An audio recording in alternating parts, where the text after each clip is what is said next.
Salam əziz izləyicilər.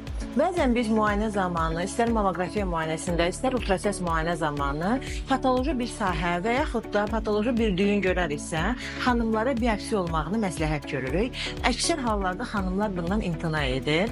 Belə ki, cəmiyyətimizdə xanımlar arasında biopsiya haqqında çox yanlış informasiya mövcuddur. Buna aydınlıq gətirmək istəyirəm. Hesab edirlər ki, biopsiya olunarsa, həmin düyün bədxəstəli düyünə çevrilir, əgər xoş xəstəlidirsə və yaxud da metastazın, yəni düyündən hər hansı bir tikənin, parçanın, hüceyrənin ətraf toxumalara yayılmasına zəmin yaradır. Əslində isə bunlar yanlışdır, mifdir. Belə ki, biopsiya zamanı biz bir qalın iynə ilə ultrasəs müayinə cihazının nəzarəti altında həmin toxumaya, patoloji sahəyə daxil oluruq, oradan bir hissə götürülür və iynənin digər hüceyrələrə, digər toxumaya bədxəstəli hüceyrənin yayma ehtimalı sıfırdır. Eyni zamanda biopsiyanın sizdə olan xoş xəstəlik, hətta düyünün bədxəstəliyə çevrilməsində heç bir mümkün bir rolu yoxdur.